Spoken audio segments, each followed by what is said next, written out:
not there to provide them with suggestions. I am there to provide them with principles of what I call principles of certainty. That I know from firsthand evidence that what we're going to talk about, what we're going to share and transfer works. It works consistently, and if you apply it, it produces a consistently excellent result. That's what this whole program is based upon. Now, let's just go in the opposite direction. This program is not a wish or a gamble or anything like this. So give you, from the standpoint of odds or certainty, is this. If you walk into a casino in Vegas, we all know that the odds are against us. It may look attractive, but the fact of the matter is it's a hostile environment. The competitive odds are working against you, so you're going to lose more than you're going to win. Now, to dramatize the idea from a principle of certainty, if you were a gambler, and this is what you happen to be holding, these 4 aces, you know and I know that you would bet the house. You would borrow everything you've got. You would go in there so bold, so confident, with so much conviction that you knew absolutely positively that you could not fail. That's the level of confidence that I want to transfer as it relates to this program, is that the principles that we're talking about, what we're going to discuss today and what is embedded throughout this entire program, they work. They work consistently and they produce a consistently result. You just need to follow it. That being said, let's go through what the key points is laid out in the agenda. All right, the first is when it comes to fast-tracking your results and getting more done in 100 days than most people do over the course of 10 years, that may sound like a pretty big statement. The fact is, I've seen it in my own life, and I've seen it happen in numerous people throughout this entire program over many, many years. In order to get this thing moving quickly, you need to understand what's called the principle of conversion. Now, when we hear about conversion, we have a tendency of relating it towards a website. That's where I want you to go right now mentally. So stick with me and let me explain. You know, there's a lot of folks out there selling what's called SEO services, search engine optimization. Let me tell you the good and bad of that as it relates towards goal setting and fast tracking your results. Everyone is so interested in getting a #1 on Google, #1 on this search engine, #1 here, #1 there, and all that type of stuff. And the conversation is always about traffic, traffic, traffic, for the simple reason that that's an easy sell because it satisfies the greedy agenda of the consumer of why you're buying those services. Here's my problem with traffic, okay, with just focusing on the amount of eyeballs you can bring to a website. It is an important metric, no doubt about it. However, there is one that is the absolute top of Mount Olympus, and that is your conversion rate. And if I could drive 1 million people to your website, but I could not convert any of them, or maybe just 1%,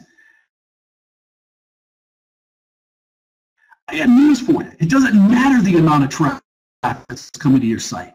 The key is realizing that conversion is more important than quantity, and that is very true as it relates to this. So what I'm about to share with you, if you apply this, if you get it intellectually and you find a way to apply it quickly, I promise you that this will lead to some significant growth in every area of your life.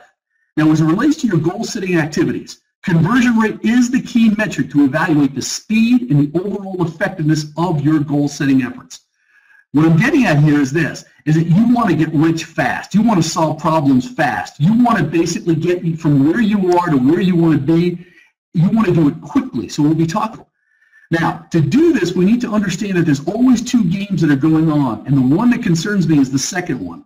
This is the game of perpetuation.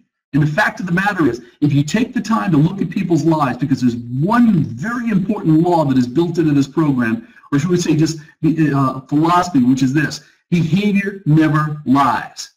Your behavior, by looking at a result, will tell me very quickly if you're playing a game of perpetuation or if you're playing the game and understand the importance of conversion. Allow me to explain. If we're going to define conversion, it is something that has changed from one use, function, or purpose to another. As far as you and I are concerned, as it relates towards our goals, dreams, hopes, it is converting dreams, ideas, intentions into actual results, something tangible, and doing it quickly. That's what conversion is all about. Now, as an example, I know some people that probably have a car on the side of their house that they've been working on for 10, 12 years, and nothing ever gets done. It just continues to go on. I want to talk to you about how do you get big stuff done quick, because ultimately, when it comes to your life, this is the game that's going on. You're either getting small stuff done slowly, or you're getting large stuff done fast. That's the one that I want to teach you what we're going to go through. Let's define perpetuation. to cause, to continue indefinitely, to prolong the existence of. This is where people set as resolutions. They wind up being the exact same resolution as the previous year. They wind up having the same problems with their kids, with their money, in their job, with their bosses, with their staff, or whatever the case might be. And they don't convert any of those situations. What they do is they perpetuate pain rather than convert it into freedom, into pleasure, and some type of a desirable outcome. Well, we're going to clarify that as we go through this. Now, ultimately, your goal in order to fast-track your results is to become an expert, and I emphasize expert, at converting intention into successful outcomes. You want to do it quickly, you want to do it honorably, and you want to do it consistently. So let me speak to the good folks at Nike for just a moment. This is not to knock them, but just basically to put some emphasis here. We have a tendency of seeing signs such as just do it. And I do believe that there's a lot of people around the world who know how to just do it. But you need to know how to do it with integrity. Do it in the spirit of excellence. Do it to the best of your ability. Do it where you go the extra mile. Do it in the sense that you are remarkable, that you stand out, that whatever your name is associated with, that it's associated with honor, with integrity, with excellence, with greatness, with everything that basically celebrates the human condition, that does not denigrate it. And there's too many people that are just kind of embrace the idea of just do it and forget about the qualitative aspect of getting that job done. Continuing on. So if you have problems in your life, I'm going to take you right now through about 20 slides very quickly. But if you have problems in your life, the fact of the matter is you want to convert them into solutions quickly. Now, we'll define some of those problems in just a moment, but you certainly don't want them to perpetuate. Now, I'm going to teach you something in terms of money for just a moment, so I'm going to balance two things. I've heard throughout my life an old saying that money makes the world go round. Well, I want to clarify that because that's not true. The fact of the matter is, when it comes to this, is that problems make the world go round. Money flows to problems, and we need to emphasize and pay attention to that. Let me explain exactly how that looks. This gentleman right here, on his way to work, fact of the matter is, his car broke down. He didn't expect to call a tow truck or whatever it is, maybe get a radiator replaced or whatever the case might be, but he's got a problem. You know what? He wants to solve that problem. He's going to throw money at it. Same thing is true here. You, I, anyone, we've dropped a phone or some type of a mini or whatever the case might be, you've got a problem. You're going to go down to the Apple store or Droid store, you're going to fix it. Money flows to problems. Same thing here. You didn't expect to go to the doctor for a root canal. It basically just kind of shows up unannounced. It's the way that it goes. You've got a toothache. You'll throw 100, 200, 500, whatever it's going to take in order to satisfy that solution. Same thing here. You didn't go out today expecting to get a DWI, but guess what? You just bought yourself a $5,000 lawyer bill.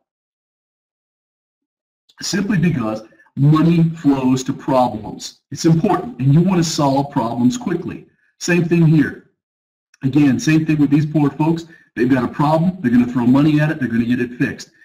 Problems make the world go round. If you start a business or you're looking for any type of opportunity or you want to find a way with which to showcase your greatness, find a problem that exists in this world and do everything you can in order to satisfy that, to solve it quickly. As an example, everything I do is related towards strategy, personally and professionally. I have understood what I explained to you in the previous slide, how to convert intention, ideas, dreams, vapor into actual results and do it quickly. And most importantly, you find a way to monetize your solution. That's the way with which you become rich. So very important. Continuing on, gentlemen suffering with vitiligo. Bottom line is you want to solve that problem quickly. You'll throw money at that all the time. Speeding tickets, throw money at it, problems, money, and so forth. Now, here's an example. I promised you when I sent this file out that this call would be fast, it would be frank, it would be fabulous. So I'm going to ask you a question right now. This is a great television show. You can see what's happening here. This woman is going from fat and flabby to fit and fantastic over a season. I don't know if that's 12, 14, or whatever the case might be, but you look at programs such as P90X, and can you radically transform your body in a short period of time? Without a doubt. They've proven that. And that's exact same principles which the 100-Day Challenge is based upon. So here's my question for you. It is not to hurt anybody's feelings, but it's probably to ask you the question that no one has basically had the chops to ask you, didn't want to offend you, or politically correct. How long are you going to stay fat? How long are you going to perpetuate the same bag eating habits, the same excuses, the same whatever rationale and so forth? At what point in time are you going to decide to get in shape? Better yet, are you ever going to be in great shape at any time in your life? Make the decision. Whatever the trigger is, maybe that's the trigger. But here's the thing. You will not become rich until you decide to become rich. You will not get in great physical shape until you decide that this is exactly what you're going to do, and you're going to give it everything you've got, and you're going to challenge yourself to step out of your comfort zone, change your habits, and do what needs to be done in order to cross that finish line. And you're going to convert fat to muscle. That's what we're talking about here. So my feeling is this: if you're overweight, you can wait on that thing and basically say it's going to take you 3 years or 5 years, or you can find a way to challenge yourself and say, you know what, I am committed to converting this fat into muscle. I'm going to drop 40 pounds in the next 100 days. You make that decision before anything. Same thing here. If you have fear, you want to convert it into hope. Now, I mentioned before, I give you examples of perpetuations. That's what we're going to go to right now.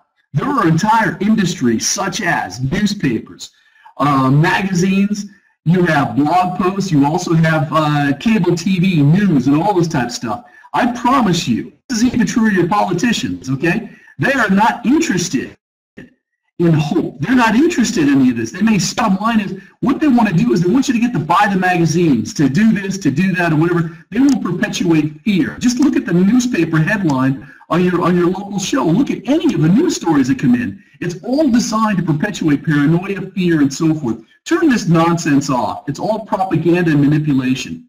Same thing here. If you're a football coach, you want to convert losses into wins. And I got news for you. If you don't do it quickly and find a way to do that, you will not have a job. That's just the way that it goes.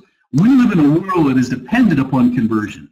Same thing here. If your kid comes home from school, my question to you is this: how quickly do you want to convert that F to an A? You want to take 3 years, or you want to do it in 1 semester? I think 1 semester is the right answer, and probably all the time you're going to need. Same thing here. You want to convert sickness, you want to convert it into health. But you want to know who's not interested? Companies like Pfizer, Merck, and a number of others, and there may be people on this line from those companies. But here's the deal. Bottom line is, it's not managed health, it's managed death. These companies understand what's called the lifetime value of a customer. They're going to do everything they can to perpetuate your illness, to get you addicted to some type of prescription medicine and so forth. It's sad. It's sad. It's probably the best way for me to put it. But there are entire industries that are based on the perpetuation of pain, of keeping people in a specific position until they're not in any financial position to do anything differently. Same thing here. You have war, you want to convert it into peace. Of course you do. You want to know who doesn't? It is not economically feasible for Halliburton for it to be peace times. They will find ways with their lobbyists and everything else in order to perpetuate conflicts. That's the nature of the beast. So we've got to understand that although that we want we want to conversion, there are entire industries, mindsets, and so forth that are set up to perpetuate problems. That's not the game that we want to play. Same thing here. You wind up getting some type of, before you get the pink slip, you wind up getting some type of notification that you need to step up your job. You want to convert that into a very successful outcome. You want to do it quickly. Same thing here. You walk into a restaurant or somebody comes in there, if you got bad service, you want to convert that into an outstanding customer service response. You want to do it quickly. So I'm placing a lot of emphasis here on speed, speed, speed. Now, why do I say this? I'm going to go back again and reinforce. You're going to learn to do big things fast, or you're going to spend your life doing small things slow. The concern is that most people get to the age of 40, 50, 60, and they've got very little to show for it. Very little to show for it. You could make astounding progress in 100 days if you understand the importance of a sprint. And that's what we're going to get to in just a minute. So let me just give you 2 more slides. We'll move on to the next. If you've got debt, you want to convert that into wealth. My question again, you want to do it fast or slow? You want to be broke for 40 years and perpetuate that pain, perpetuate the same bad habits? Or are you going to step it up, turn pro, leave your amateur ways behind, and get serious about your life? That's the way with which you need to be able to approach this. So the question is this: what is the #1 key driver of conversion? What is it that drives conversion? And as I mentioned, it's all about speed. So that's what we're going to go to right now. We're going to talk about the second principle here, about the principle of speed, about using speed as a competitive weapon. Understand that. To do so, I'm going to share with you a story about my daughter. Here's a little thing that she wanted. She came home from a Girl Scout meeting one day. And we're talking very young. We're talking 9 years old when this conversation took place. And I've been teaching my kids since they're young, how do you get big things done fast rather than small things slow? So she told me that if she sold X number of boxes of Girl Scout cookies, that this would be the prize. It's fantastic. This is what you want, how badly you want it. We know what we've got to do. Let's make it happen. So my conversation with Libby, and by the way, here's my daughter. My conversation, that's her dog Tiny as well, is we sat back and we talked about this and how many we understood. And I said, you know, you've got 4 girls in this neighborhood that are also Girl Scouts. You know as well as I that they're going to canvass the area. The first person who moves and I moves quickly, is going to win. So when you wind up getting all of the information from your leader, we're going to go out as soon as you get off the school bus, and we're going to hit it hard.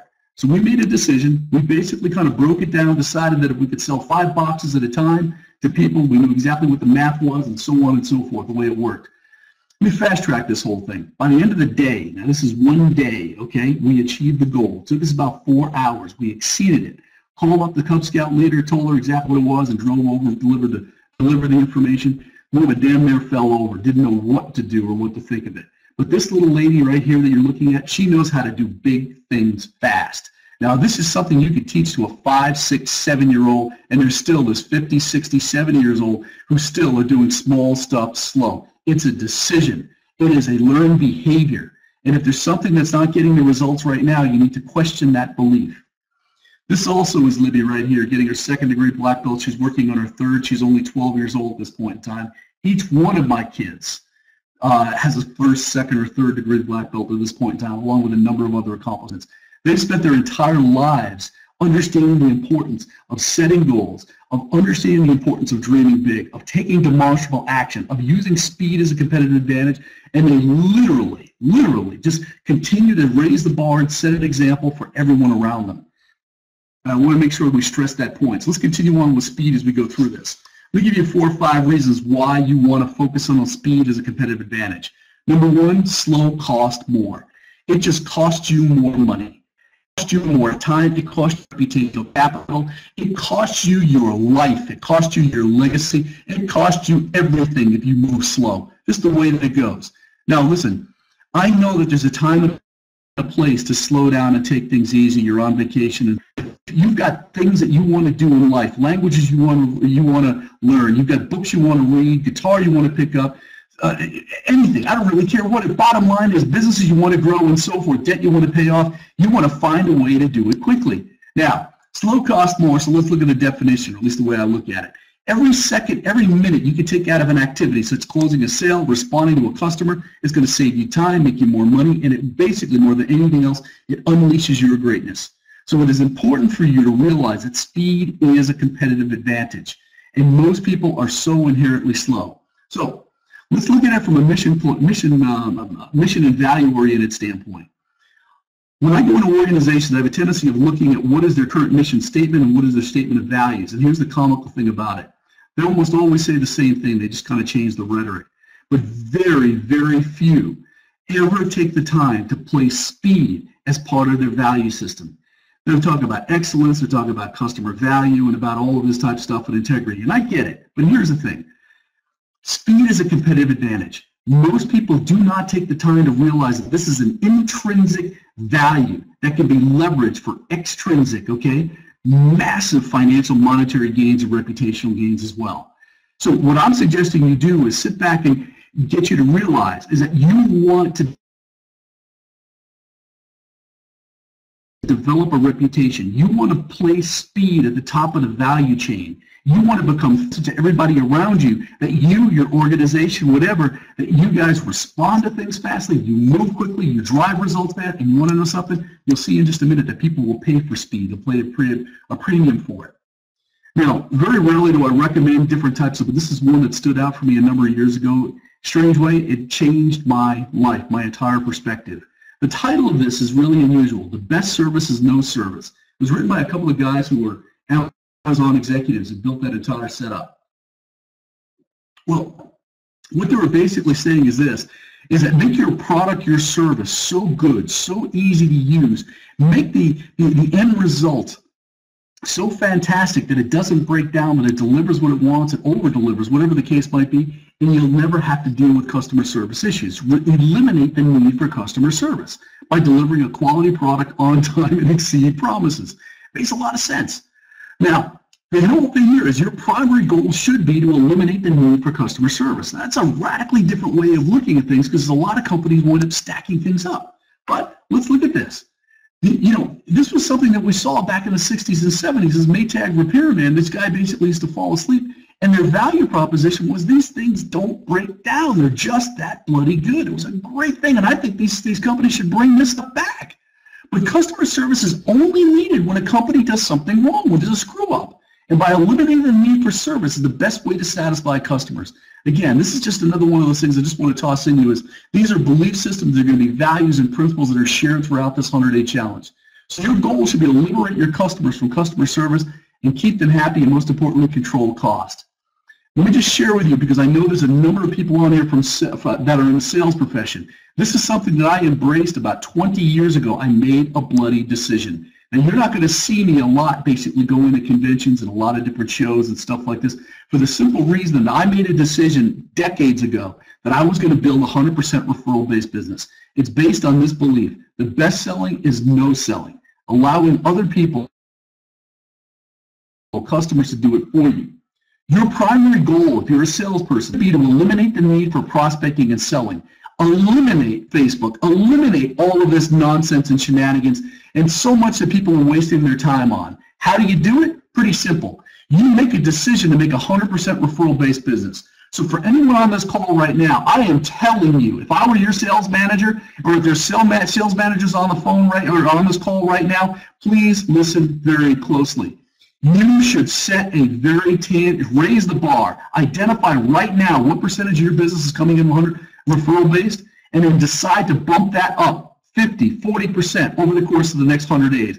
Put a very proactive in place in order to drive that number. You want to eliminate and shorten up the entire sales cycle, because when it's 100% referral-based, you eliminate prospecting, you eliminate marketing, you eliminate the length of time it takes in order to convert somebody from an interested prospect into a buyer. It's kind of the way that it goes. And you want to know something? The reason why people don't have 100% referral-based business, because they didn't bloody decide that this is the way with which they were going to build it. But I will tell you this much. For everybody, I'll move on to the next slide.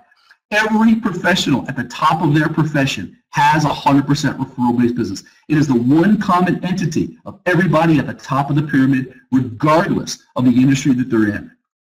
So, as I mentioned, prospecting or marketing is only needed when you do not have a 100% referral-based business. By eliminating the need for marketing is the best way to serve more customers. Again, this is where speed and everything else comes into it. So I'll give you 4 or 5 ideas. Speed is sexy. Speed is a turn-on. Each one of us is short on time. No one likes delays. Everyone basically kind of is fed up with waiting for anything, and people are willing to pay a premium for speed. So let me put emphasis on this. This is a company that Best Buy bought, and my own personal experience was this. I had a problem with a computer. This goes back probably 2 years at this point in time, but I continue to tell this story because it's a perfect illustration.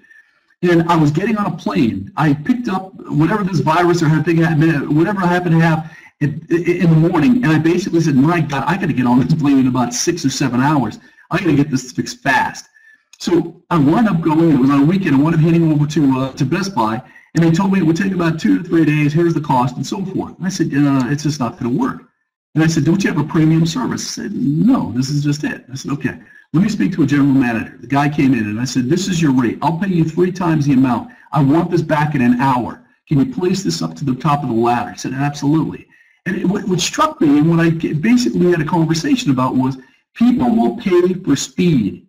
So I want to tell you, it's not just a competitive advantage, it is a financial advantage. Who else knows this? Well, look at this. You go to Disney and they put in place a fast track. You know what? You paid an extra $20 in order to get that fast pass. It's the way that it goes. People will pay a premium for speed. Speed is a competitive advantage. You want to utilize that. But if you want goals, you want things, you want big stuff to happen quickly, you've got to find a way with which to fast track that whole process. FedEx is an entire industry that is based on speed. So that, again, that just reinforced people will pay a premium for speed. They can, they will, and sometimes they must. They have no options.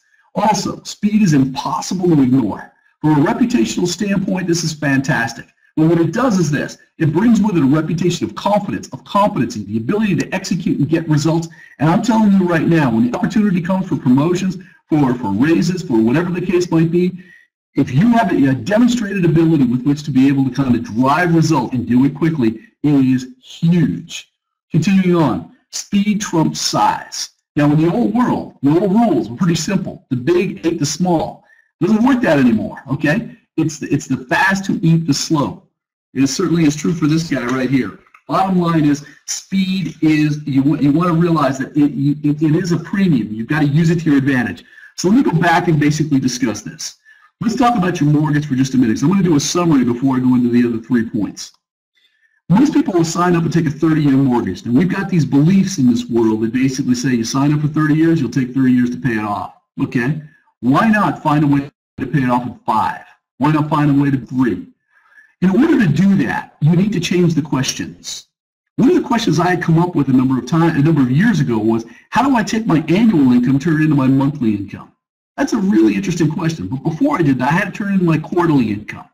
And when I continued to test that assumption, when I realized that, you know what you need to do is you need to reframe the questions, look at things differently, and decide that it's going to take different levels of action and activity in order to make it happen. But you've got to be willing to change that. Again, I'm going to keep this slide up. I want to talk again for just a minute. When it comes to getting results, there's a term inside the challenge which is constantly discussed. It's called weapons of mass production. And we know weapons of mass destruction have a tendency of taking stuff that's out there in common language and twisting and bending it in order to kind of emphasize a point so that people can drive results. But when it comes to you and I to get results, there are 3 tools, 3 weapons at your disposal that you need to use to your advantage. It is what you think. It is your beliefs. It is what you say, your written or verbal words, and it is what you do. If you look at any human being, open up a cadaver, bottom line is you're going to see the same things. Heart, liver, kidney, spleen, lung, short intestine, and so forth. We all have the same stuff.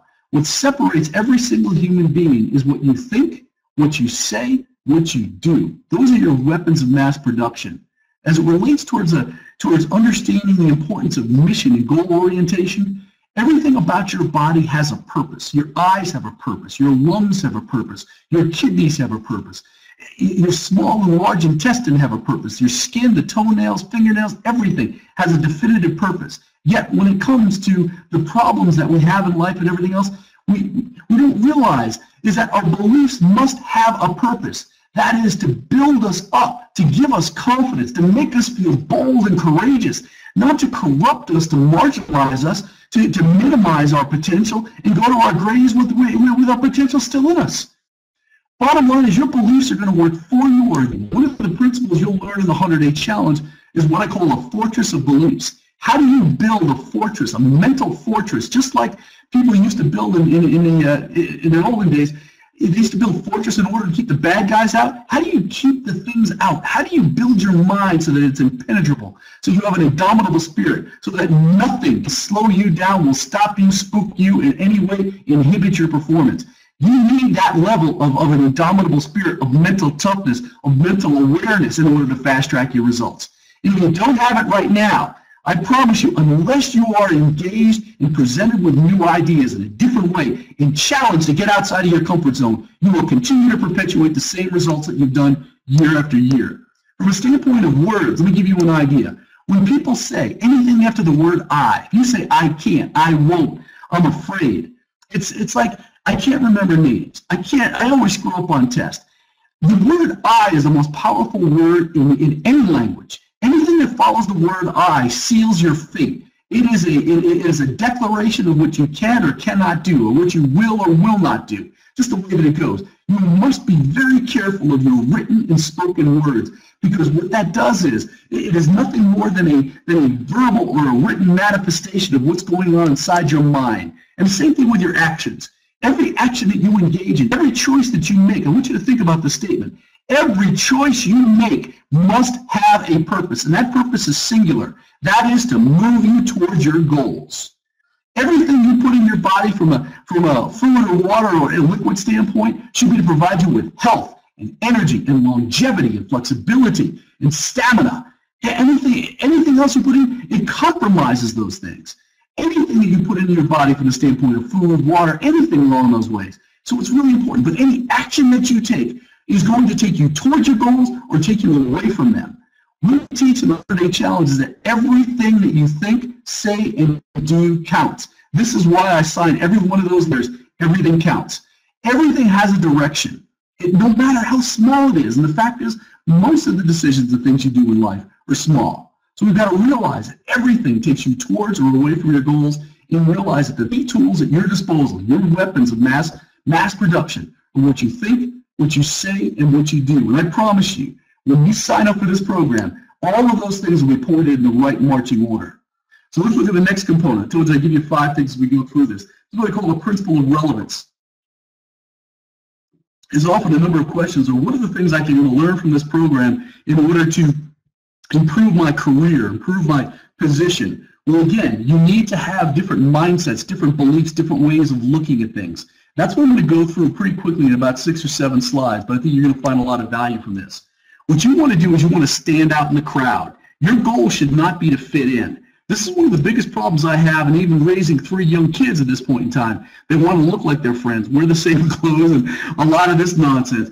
And it's a constant challenge you literally have to be mindful of. But you want to find a way with which to stand out in the crowd. That's what we're going to discuss right now.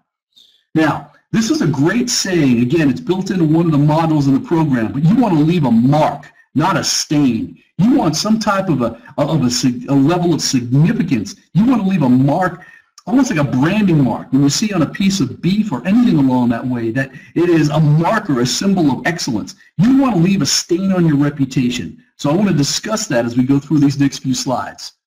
Now, the book I wrote, bestseller, is Everything Counts. I chose the exclamation mark to put on the cover for the simple reason that I knew I wanted a symbol.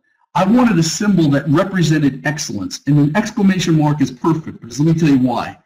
There's 3 primary ways you and I will end a sentence: a period, a question mark, or an exclamation mark. A period is average, mediocre. It's not that big of a deal. It's a run-of-the-mill sentence. Well, there's a lot of people who have a period at the end of their name, at the end of their reputation, at the end of their work effort, and so forth. That it's no big deal. There's nothing that stands out, nothing significant in any way, shape, or form. Then you have a question mark. Well, the Latin derivative of the question mark essentially was the interrogation mark. That was what it was originally called. The point of interrogation: why were you late? Why didn't you show up? Why weren't you more prepared? Whatever the case might be. The last thing you want is a question mark after your reputation, after your name, after the quality of your work. And again, there's too many people out there that have question marks about what they do, who they are, what they represent. You want an exclamation mark. You want to put an exclamation mark. You want this to be the symbol of the quality of the work that you do, that everything is done to the best of your abilities. So how do you do that? Well, here are a couple things. You've got to realize that you're either remarkable or irrelevant. There really is no in between. Now, I'm going to discuss this because one of the books that I'm working on right now is the importance of truly making yourself indispensable. Now, this is one of those words we heard people say, well, everybody's is dispendable and so forth. I don't know about that. What I want to do, and I promise you, by the time you get done with this challenge, you'll understand it, but this is what I'm going to stress in this book, is that we live in an age right now where it's not going to be too far along, where the death of the job is serious. And I mean, it has got some serious complications and some serious realities associated with it. But with the advent of drones and technologies and robots and artificial intelligence and so forth, there's no way a guy like me could run a multi-million-dollar business with one employee. I couldn't do that 20 years ago. Now I can do that. I mean, it's pretty amazing. Why? Because we leverage software. We've eliminated the need for human capital. It's just not necessary. It's not needed. And that is exactly the way every single company or job is going. If you do not realize and embrace the idea that you need that excellence must become your operating standard, that you must leave a mark, not just occasionally, but this must become a consistent work ethic, then quite frankly, you're going to find yourself without a job, upside down, in a bad position, or having to reach up to touch bottom. It's just not going to be very favorable. But bottom line is, you want to make sure that every time you have an opportunity, you want to leave a mark. You want to send a message. You want that person to know that they were doing business with a professional. They can count on you. You'll be consistent. You'll show up. You'll deliver the goods. You'll go the extra mile and so forth. But you're going to make sure at every single moment in time that you are remarkable. Now, it's funny. I just throw this up here. For the NFL draft, I've been doing this for 20 or some odd years. But the last person selected in the NFL draft is actually considered Mr. Irrelevant. Kind of a funny thing, but trust me, it's the last thing you want to have your name associated with. So how do we do it? Well, I'll walk through these things very quickly. This is what I call question management. When someone asks you a question, a friend, a boss, a client, make sure they get an answer that is bigger, richer, far more thought-provoking than they ever expected. Over-deliver. Go further. Just do everything you can with which to be able to manage how you respond to questions. Same thing here, problem management. When someone brings you a problem, bring them a solution that not only solves the problem, but which also delivers an opportunity for them to capitalize on. This is another thing that is discussed and leveraged throughout the 100-Day Challenge. Project management. When someone gives you a project, you make it a point that they get a plan that is bolder, more ambitious, more detailed than they ever hoped for. Same thing here as it relates to deadlines. When you take on a task, finish it under budget before a deadline and with a cheerful attitude. I promise you, when you start doing these things, opportunities will open up. People will step aside. You will facilitate, you will fast track any result that you want just by the way with which you approach it. Conflict management, when a customer has a concern, go the extra mile as policy, exceed every expectation, blow their mind by your professionalism and your risks. As I mentioned before, people will pay for speed. This will fast track anything that you want to do. And the same point from the standpoint of quality. When you do your work, make your name and your results synonymous with excellence, consistency, originality, and speed. It's all a choice. It's an option. I hope you choose to go in that manner.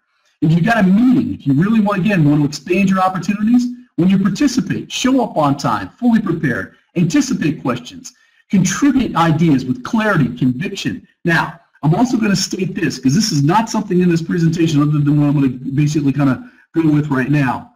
The second module in the 100-Day Challenge is all about the importance of boldness, audacity, of having a pair of chops and going for it.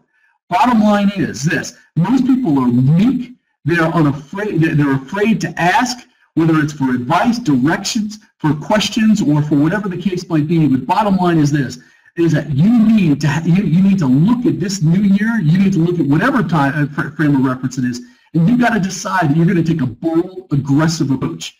For the simple reason that most people are meek, most people basically are indecisive, most people basically will not move with that level of confidence and audacity. But again, that's another thing that you can do in order to fast track any result. So, one more time on this exclamation mark. I want you to put an exclamation mark on the front and back end of everything you do. When you get on a phone call, when you hold a meeting, when you basically meet somebody, a stranger, whatever the case may be, how do you put an exclamation mark on it? I want you to use this as your calling card. As I said, everything I wanted to discuss and what you learn in this 100-Day Challenge is stuff that you can apply quickly, you can get immediate results from, and you can teach and share with others. Just need to be exposed to it. So let's continue on from here. This is what I call the principle of system-based thinking, of realizing that most things in life can be broke down to some type of a system. This is about leveraging time, leveraging money, and about really getting things done quickly. So I want to show you how your body works and how you get results fast. So we're going to pop through these pretty quickly as well. But here's the thing. Your ultimate objective throughout your life should be to focus on developing systems in order to leverage time and to maximize results. Now, I don't care what the job is. Every job can be broken down into a series of steps, processes, like a menu or a recipe. What you want to do is take the time to think it through and go to work on your life and look at it from a system-oriented standpoint. So here's the way we do it. A system is a process or a procedure, some type of a method for attaining consistently successful outcomes. Embrace that idea first.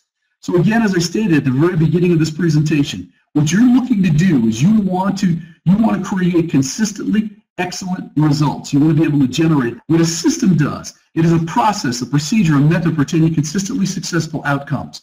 If you look at a McDonald's or Burger King, Wendy's, Subway, any one of those, it's a franchise. Yes.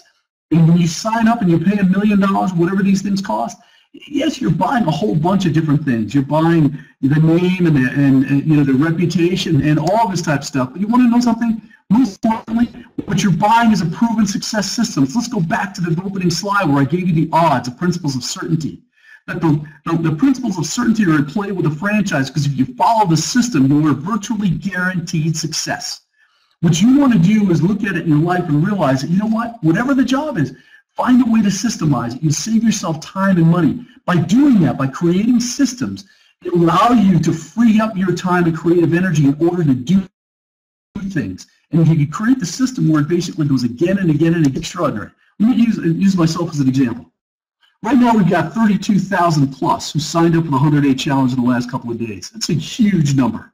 Now, this is what I basically call a one-to-many coaching program.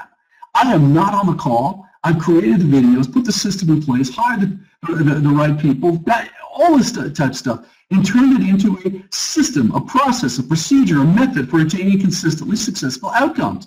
And as a result of that, there are people all over the world in multiple time zones who are able to download, listen, and put this stuff to use.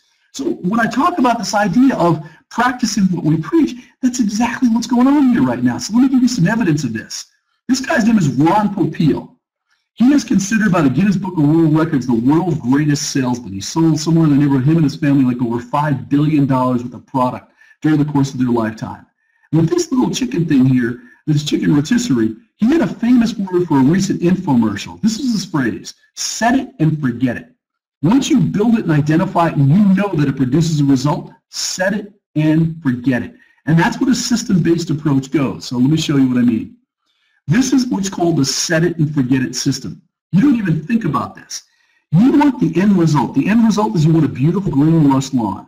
Now, how much time does it take in order to do this? Well, you move into the house, you walk into the garage, you program it, you decide every Tuesday, Thursday, and Saturday for an hour that this little bloody thing's going to go on from 6 to 7 a.m. in the morning, and you go take a long nap for the next 20 years.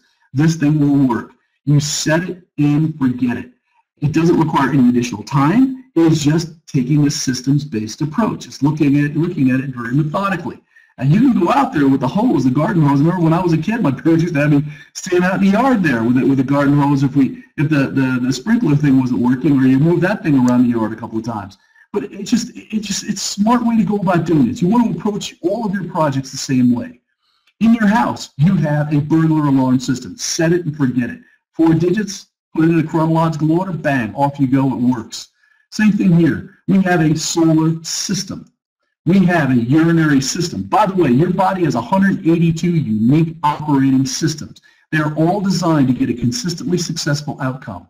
I always tell everybody, I take my cues from nature. I take my cues basically in the way with which the human organism is set up.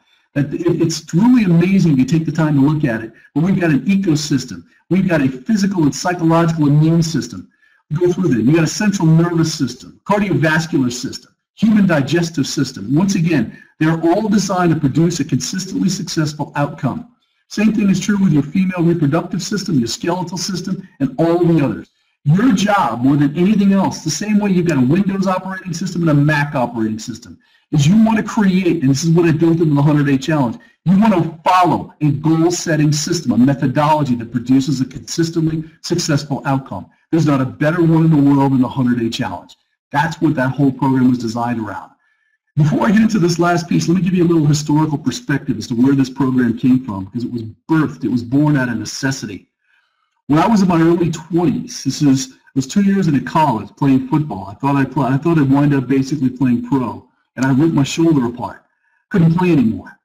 And after a good couple of months of feeling sorry for myself, not knowing what I was going to do, I finally kind of woke up from a stupor and realized I needed to do something.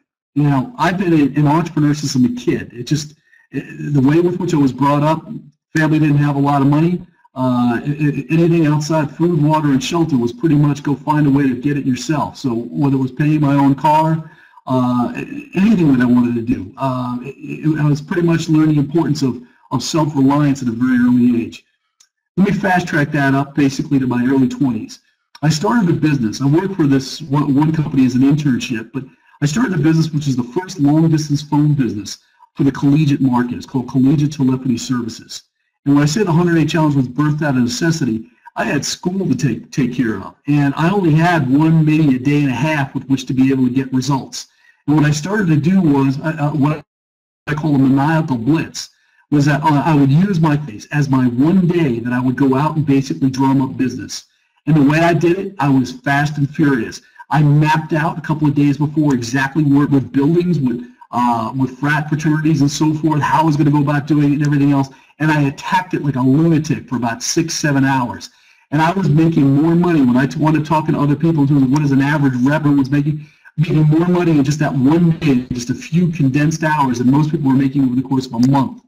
And I refined it and refined it and refined it. Then I started to travel around the country with a team of people. Long story short, in every single business I've been involved in, I have changed the way with which I look at things. As I mentioned before, you have belief systems. One of the belief systems that people have is, slow down, life's a marathon, it's not a sprint. Well, you know what? I like the fact that life can be a sprint. That if I work my tail off, and I mean if I compress time, focus my energies, and give it everything I've got for one day or 1 week, or in this case, 100 days, and I mean you give it everything you got, could you transform your life? Could you pay off half your mortgage? Could you drop 40 pounds? Could you learn those 2 languages? Could you get that car done on the side of your house? Could you do anything that you want? The answer is absolutely, positively yes. But what you have to do is you've got to change the question, change the beliefs, change the way with which you go about approaching those things. So all of that has been refined over the years. Now what I'm going to teach you right now is probably the most important, especially when we get into the last 2 slides. I think you'll find this to be very memorable. This is what I call the principle of time compression. Time compression is all about the importance, like I said earlier, is getting big stuff done fast. How do we do it? Well, you've got to realize that there are behaviors. Now, what we teach in the 100-day challenge is that the only direction worth moving is north. North is towards your goals. North is towards your vision, your outcome, the results that you want. South takes you away towards the garbage, towards the dump, towards trash, towards an unprofitable future. You want to go north. The only direction you go is north. It's the same North Star that Columbus used to navigate the oceans in Navigatoria, Polaris. Now, that being said, the activities that take you north are decisiveness, focus, self-reliance, execution, discipline, consistency, all of that type stuff. Now, I've heard throughout my life, you know what? The good life is eat, drink, and be merry. You want to know something? When I eat, drink, and be merry, I get fat. I get drunk, and it takes me a couple of days with which to be able to recover. The good life, it needs to be redefined. The good life is the disciplined life. The good life is the one that basically adds value, makes you feel good about yourself, enhances your self-esteem, increases your capacity to impact society in a positive way. That's living the good life. So when you look at stuff, then you go on the other side of the coin, the stuff that takes you south. Indecision, procrastination, worry, excuses, doubt, uncertainty, pity, all of these things, excuse making and everything else. Your behaviors, your habits are taking you north or south. There is no such thing as neutral. Everything has a direction. Everything has some type of an impact taking you towards or away from your goals. This is why I stress once again, everything counts. Ultimately, what you start to realize is that, like I said at the very beginning, this program is based on principles of certainty.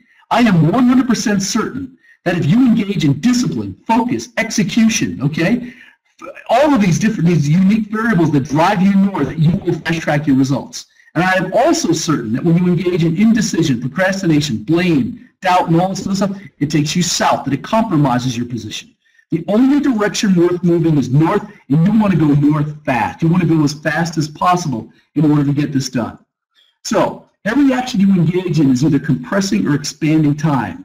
So I'll repeat probably for the 4th time. You want to learn to do big things fast and sign up for the 100-day challenge. If you want to do small things slow, just continue again to expand time. Waste it, whatever it is you want to do, but whatever habits you've already got in play. But bottom line, this is a program about compression, about getting big stuff done fast.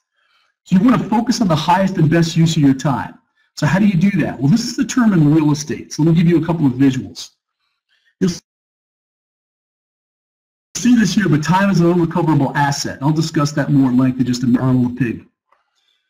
It would make no sense to put a pig farm in the middle of Midtown Manhattan. And it's not because it's a pig farm, not because it's smelly and ugly and all this type of stuff. It's simply because it's not the highest and best use of that property. The single best thing for you to do in Midtown Manhattan is to build a tall building. lease it out per square foot, maximize every inch of that building. This is where the term highest and best use comes from. So as it relates towards time, it's exactly the same way. My job is to do three things. And I'm going to tell you something right now. Everyone who's working, your job should ultimately come down to three primary abilities. For me, it is creating content. It is marketing content, and it is delivering content. That's all I do. I put 100% of my time into those three activities. Everything else gets outsourced. So it's really important that you take the time to break it down and look at it and say to yourself, are you wasting time on a whole bunch of just unrelated activities that really are not producing a good return? So extremely important for you to understand that. See, also from the standpoint of unrecoverable asset, this is basically assigned or allocated towards the airline industry for the reason that you're looking for right now. The financial value of an airplane seat that does not have a pair of cheeks sitting in it is zero. Zero. When they close the door and that plane takes off, you could do a P&L on each individual flight, and they do. Bottom line is this. The most expensive seat on an airplane is an empty one. The same way that the most expensive seat in a restaurant is not necessarily the one next to the window, okay? It is the empty seat. It is the one that is not producing revenue. The highest and best use of time. So we need to focus in on that. Now, what I do is I look for what I call models of perfection. So we're wrapping this entire presentation up on a couple of very pivotal points. So when we talk about the term perfection, please listen very closely. There is one profession, maybe two, that could be Hollywood stars, but primarily professional sports is a model of perfection that perhaps none of us will ever be able to attain, but it is something for us to be able to look at. Here's what I mean by this. This guy right here, LeBron James, he is paid to do one primary thing, the best of his abilities. Someone drives the bus, flies the plane, makes the schedule, irons and does the laundry, you name it, everything is done. The entire system, everything that you could possibly imagine is designed to allow this man to focus in on the highest and best use of his talents. Can you imagine being in a situation of working at a company where everything was set up so that it allowed you to use your core strengths? That is truly the epitome of leveraging and focusing on the highest and best use of your time. That's what you want to be able to do. So from a standpoint of time and money, this is the way the math works. And by the way, there's no exception to this slide. You get paid for, not necessarily what you think you're worth, but for the value of your time, for what you bring to the table. But here's the math. And here's 1,440 minutes per day. If you take that and multiply it out, on an annualized basis, it's 525,600 minutes per year. You make $1 per minute, that's the number, 525,600. You want to increase your income? What you have to do is realize that it comes down to doing a better job of focusing on the highest and best use of your time, saying yes to a few things and no to many. But more importantly than anything else, it's finding ways with which to be able to leverage your strengths to the best of your abilities and realize that that really is what you're hired to do. So what is the highest and best use of your time? It's probably more rhetorical, but it is. It's the thing that's going to provide you with the best, the highest return on the time and energy and sweat equity invested into it. Now, here's the last few slides and we're done with this thing. I'm going to cut you loose and make it and encourage you to sign up for the 100-day challenge. We've heard throughout our lives that the best offense is a good defense. Now, this is usually related towards sports. You'll hear everybody on ESPN, from John Madden to any one of these announcers talk about this. But I got news for you. This is complete nonsense. It's complete nonsense when it comes to your life and my life. Let me share with you what I mean by this. The NFL, we know that has been having some issues over the last couple of months. And you want to know why? Because they were playing defense. The best thing that they could have done was to gone out there with a strong offense, faster response, dealt with some of these issues of domestic abuse and a number of other things, and really operated in a much smarter vein. As a result, the amount of collateral damage that was done reputational-wise was pretty astonishing, and then these guys wound up playing defense. So let me just put some meat on the bones and explain what I mean by this. When you do not show up on time, do not deliver excellent, do not do things fast, when you're, whatever the case might be, you put yourself in a position where you have to play defense. You've got to excuse mediocre behavior. You've got to come up with rationales and defend why you were late, why this happened, that happened, whatever the case might be. The single best strategy that you could take is understanding this, that the best defense, the best thing that you can do for your future, your family, for your life and legacy, is to have a strong, high-powered offense. Focus, discipline, execution, consistency, character, excellence, greatness, going the extra mile. Everything you could possibly do to put yourself in a favorable position is a choice. It's a learned behavior. The 100-Day Challenge is a program that is designed to provide you with a high-powered offense, to equip you with the skills to be remarkable, to be indispensable, to basically to unleash your greatness. That's what it's designed to do. And we want to do something. The one thing each one of us has in common is that we all love a challenge. And the only way that you're going to unleash your greatness is if you challenge yourself to dream big, to go bold, to go big, to put deadlines, and to step up your game in a way that you've never done before. The 100-Day Challenge is designed, and the value proposition is pretty simple. It is designed to help you get big results fast. If that's what you want, and what you're looking for, and I think there's a lot of people out there who do want that, okay? This is a program that can transform your life in just a few short months from now. You could be looking at an entirely different reality. I certainly hope you're taking advantage of that. Ultimately, the greatest gift you can give yourself is a gift of freedom. And that's what the program does. Because once you go through the 100-Day Challenge, you will be free of excuses, free of limitations, free of debt, free of any type of inherent weakness, if you will, especially from a performance standpoint. You will be strong in mind, you will be strong in body, you will be strong financially, you will be able to consistently deliver strong, excellent, outstanding results and be prepared to do anything that you want in a very expeditious manner. So I certainly hope you take advantage of this, certainly hope you enjoyed this presentation, and I got to tell you this one, there's a heck of a lot more where this came from. You guys take real good care of yourselves. I hope you enjoyed this entire presentation, and I'm going to wrap this thing up right now by again saying that everything does count. Everything that you think, say, and do takes you one step closer to or further from your goals. Take good care of yourself. Thanks so much.